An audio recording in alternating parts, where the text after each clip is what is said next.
Bienvenue dans ce tout premier épisode de Comment oser. Je suis Virginie, thérapeute en intelligence relationnelle et coach certifiée. Et ici, on va aborder ensemble des sujets qui me tiennent profondément à cœur, comme la santé mentale, les atypies, et comment créer une vie exactement comme on aime. Cette question, je me la suis très longtemps posée, car je n'ai pas toujours été thérapeute et coach. J'ai commencé cette nouvelle vie professionnelle en 2018 seulement. Aujourd'hui, j'adore mes deux nouveaux métiers. Je suis vraiment à ma place. J'ai vraiment l'impression de faire ce qui est de plus important dans ma vie. Mais ça n'a pas du tout été le cas pendant très longtemps. Et dans cet épisode, je vais t'expliquer justement mon parcours, comment j'en suis arrivée là aujourd'hui et pourquoi ces sujets me passionnent autant. Allez, c'est le moment où je te raconte ma vie. Clairement, le faire devant un micro toute seule, moi, je trouve pas ça du tout évident.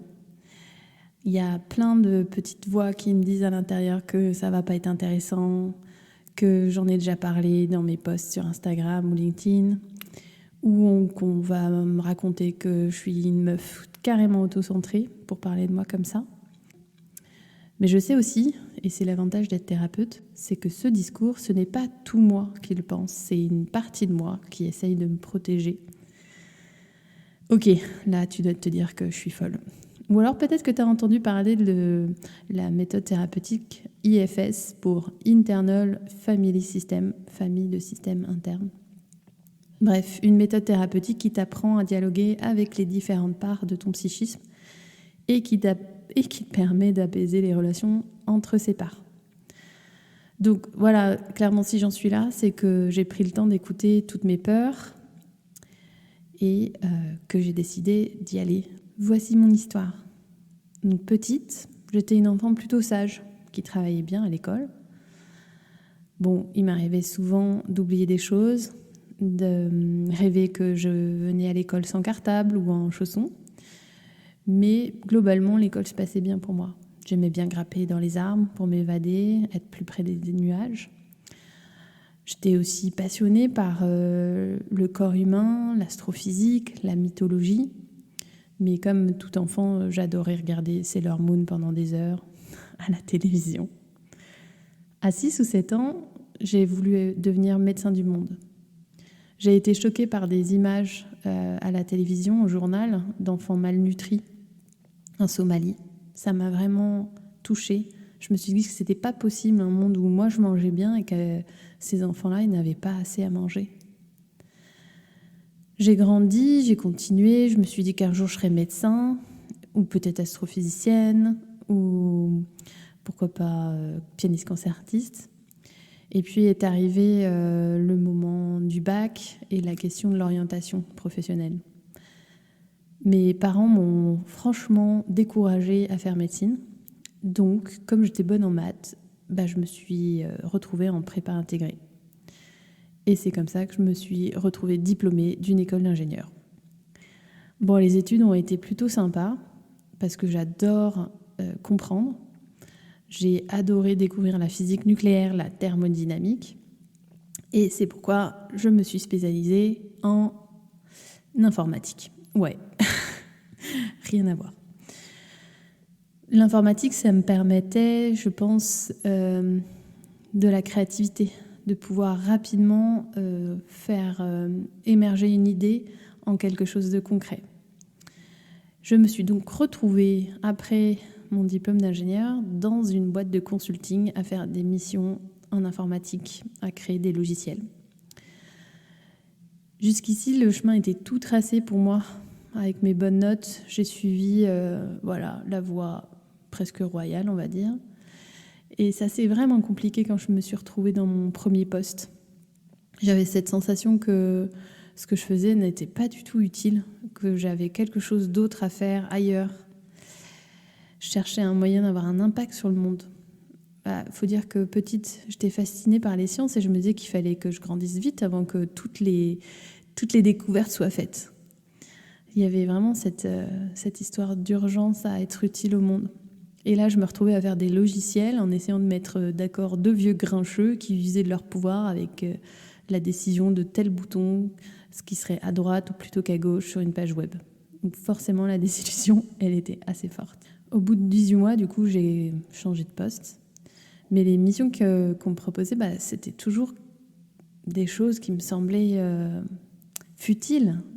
Ça ne répondait pas du tout à cet appel intérieur. Donc j'ai encore démissionné, changé de travail, etc., etc. Et toutes mes expériences en 13 ans, dans 15 postes différents, ont été compliquées. Au mieux, je m'ennuyais. Au pire, je me suis retrouvée harcelée, débordée par mes émotions. J'ai vu des collègues qui ont été carrément manipulateurs, parfois médisants. Et moi, je le vivrais. J'arrivais vraiment pas à le vivre tranquillement en me disant qu'une fois que je rentrais à la maison, c'était terminé. C'était pas possible. J'y allais avec toute mon âme, moi, dans ces boulots-là, même si j'étais pas passionnée. Lors d'une de ces expériences, j'ai été harcelée moralement et mon éducation et le fait que je sois assez persévérante, sans compter mon manque total de connaissance des émotions, m'ont fait rester pendant 3 ans dans cet enfer. Je suis partie en démissionnant encore une fois, mais là, il y a quelque chose qui avait changé. C'est-à-dire que dans ce nouveau job que j'avais trouvé, très pépère, et dès qu'il y avait un tout petit stress, je me retrouvais dans un niveau de panique incroyable. Ça avait aucun sens pour moi. Je voyais bien qu'il y avait une décorrélation totale entre mon niveau de stress et la situation. C'est là que je me suis dit que ce serait peut-être bien d'aller voir un psy. Mais j'ai résisté vachement longtemps avant d'aller consulter quelqu'un. De quoi je pouvais me plaindre en fait. J'avais un boulot qui paye bien, un CDI, un superbe appart haussmannien dans Paris. J'étais même fiancée à un homme génial qui est devenu mon mari. Bref, franchement sur le papier, j'avais vraiment tout pour être heureuse.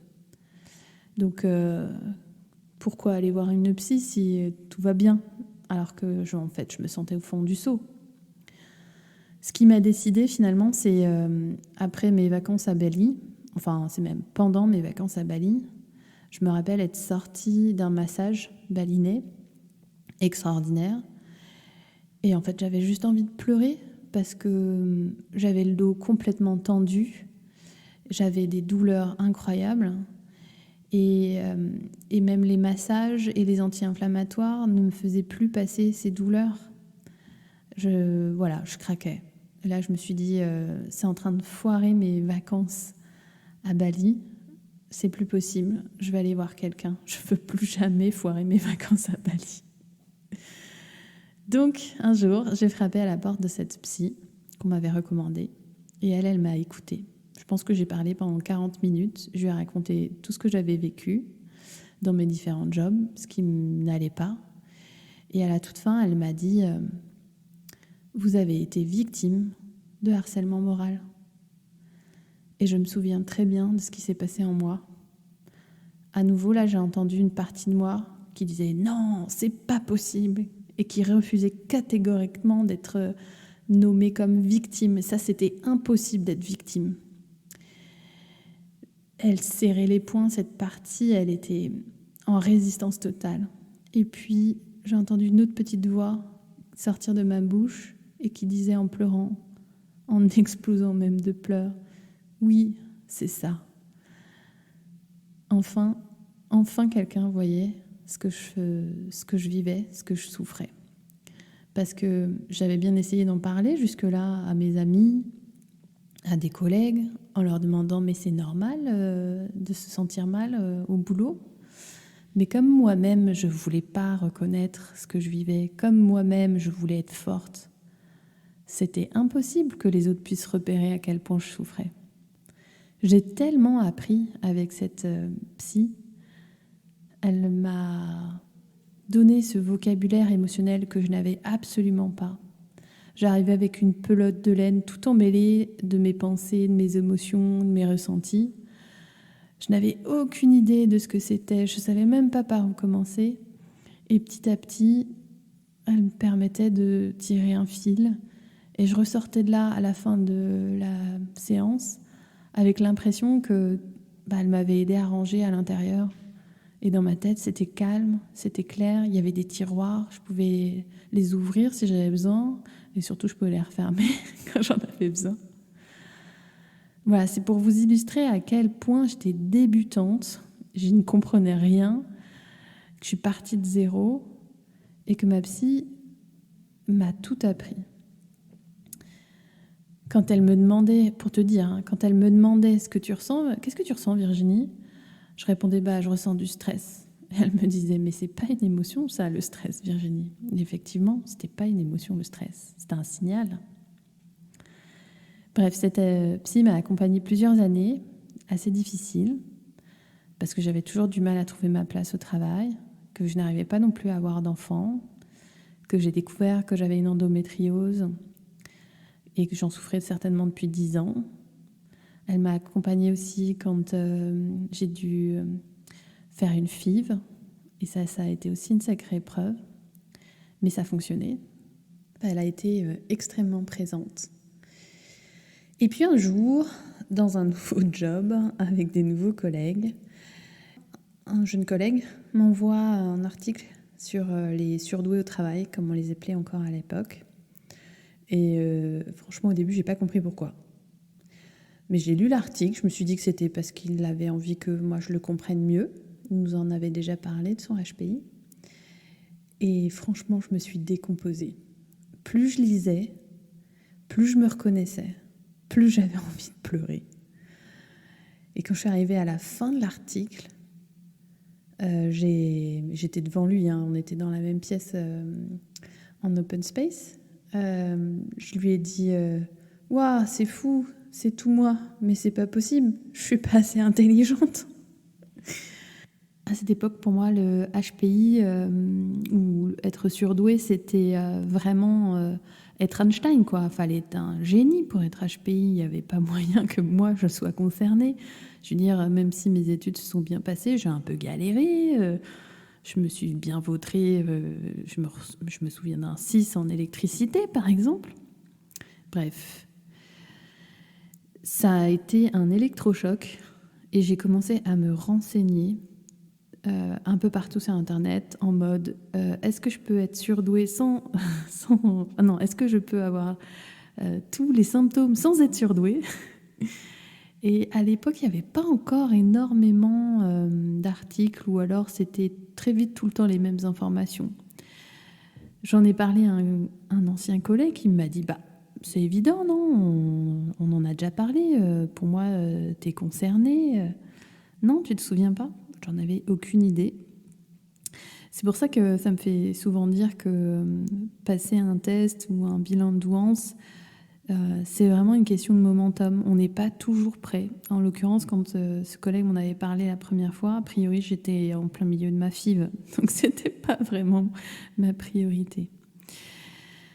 Bref, après 2 mois de tergiversation, à y penser nuit et jour, à refaire toute la lecture de mon passé, à me dire « Ah, mais ça explique tellement de choses !» et puis la seconde d'après, me dire plutôt que c'est complètement n'importe quoi, que je suis bien trop prétentieuse, j'ai fini par appeler, je pense, 4 ou 5 psys pour les avoir au téléphone et sentir avec qui je me sentirais le mieux de passer ça, de passer ce fameux test de QI.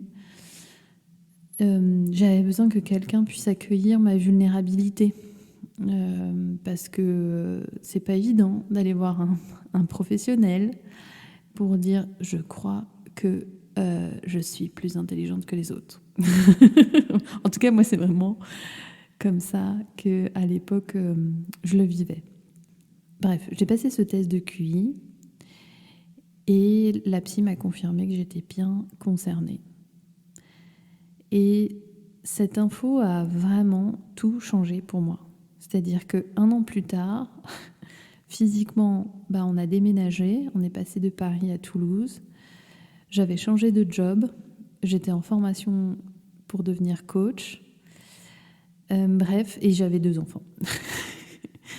Donc, les 2 enfants n'ont rien à voir avec le HPI, mais cette info, ça a vraiment été la permission pour moi de me reconnaître dans ma façon de fonctionner, de reconnaître que j'avais d'autres besoins, que j'avais besoin d'apprendre tous les jours, que c'était pas c'était pas un caprice, que mes valeurs d'humanisme, ce besoin d'être en lien avec les autres, était vraiment un truc important à mes yeux, ce avec quoi je négociais depuis 13 ans en fait. Je me disais que je devais me contenter de ce que j'avais, et là tout d'un coup ça m'est apparu que je pouvais ne pas me contenter. Je pouvais faire des choix qui me fassent vraiment plus plaisir. Voilà, et c'est en ça que pour moi le HPI peut changer les choses, le savoir peut permettre de changer les choses, parce que ça peut permettre d'arrêter de négocier avec des besoins fondamentaux et d'oser créer quelque chose qui nous ressemble. Voilà, c'est ce qui m'a permis de, quelques mois plus tard, me dire, bon, allez, la formation de coaching, je ne sais pas où ça va me mener, mais je suis sûre que c'est sur mon chemin, parce que ça correspond à cette valeur d'humanisme. Et c'est en étant en formation de coaching que j'ai pu avoir la réponse. J'ai senti que j'étais au bon endroit une fois que je faisais ce séminaire de coaching. J'avais l'impression qu'on parlait enfin des bons sujets, qu'on traitait de ce qui était vraiment important à mon sens. Du coup, au moment où il a fallu créer ma nouvelle entreprise, parce qu'entre-temps, j'étais à nouveau dans une entreprise de consulting, et on s'était mis d'accord avec le patron. Bon, j'avais plus rien à faire là, donc il m'a proposé une rupture conventionnelle, et donc ça a été pour moi l'occasion de me dire go, allons-y, j'ai 2 ans de chômage pour créer ma boîte. Et quand je me suis posé la question de qui j'allais accompagner en coaching, ce qui m'est apparu évident, c'était que je voulais accompagner les personnes HPI et hypersensibles. J'avais mis tellement de temps à comprendre pourquoi je me sentais en décalage en entreprise. Je veux dire, 13 ans, c'est long, quoi.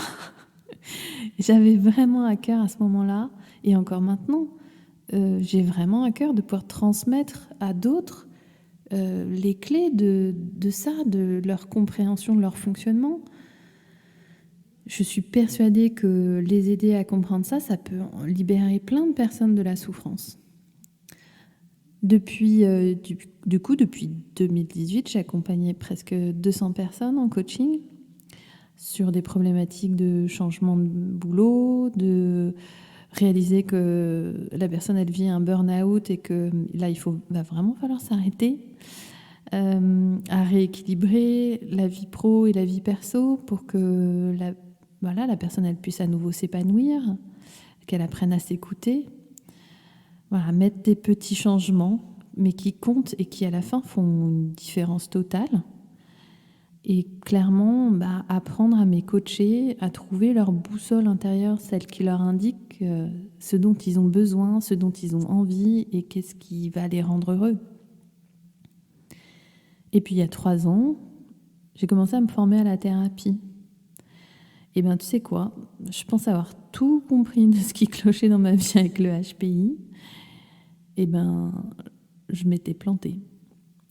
Disons que j'ai compris beaucoup de choses, mais quand j'ai découvert la thérapie, je me suis aperçue qu'il y avait aussi énormément de choses qui avaient influencé ma vie, qui s'appellent les traumas.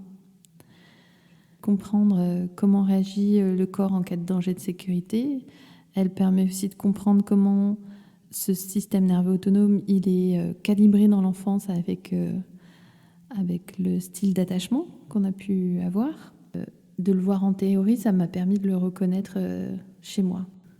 Sur cette méthode thérapeutique, je t'en parlerai dans un épisode plus long, je pense. Donc j'ai commencé à me former, j'ai commencé à avoir plein de traumas partout, mais alors par contre, je voulais pas du tout retourner voir un thérapeute. J'avais encore pas mal de résistance. J'ai fini par y aller. Et j'ai aussi travaillé sur mes résistances à devenir moi-même thérapeute. Pourtant, ça avait vraiment du sens pour moi, parce que ce que je voulais depuis toute petite, avec l'envie d'être médecin du monde, c'était d'aider les gens. Avec le coaching, c'était pareil. Et quand j'ai découvert cette thérapie et j'ai vu la profondeur avec laquelle elle travaille, C'est une méthode psychocorporelle, donc ça veut dire qu'on passe par le corps pour comprendre les traumas. Et quand j'ai vu les résultats, notamment en formation, dans les démos, forcément, tu as envie d'aider les autres avec des outils vraiment efficaces. Voilà. Et puis, un jour, je me suis lancée et j'ai commencé à ouvrir des créneaux de thérapie. C'est comme ça que je suis devenue thérapeute il y a à peu près un an et demi. Aujourd'hui, j'ai au moins 30 patients en thérapie. Et vraiment, je trouve cette méthode extraordinaire et je me sens vraiment pleinement à ma place. Alors, ma vie n'est pas finie. Il y aura certainement d'autres expériences. Mais voilà mon parcours jusqu'à aujourd'hui. Ce podcast est au moins là pour témoigner qu'on peut trouver sa place, qu'on peut trouver une vie qui nous correspond.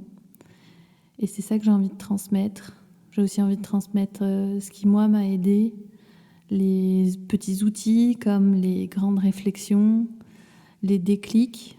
Mais il y a aussi beaucoup de déclics qui se font à travers le corps, comme je le décrivais pour le coaching, par exemple. C'est en le ressentant dans mon corps que j'ai su que c'était le bon endroit.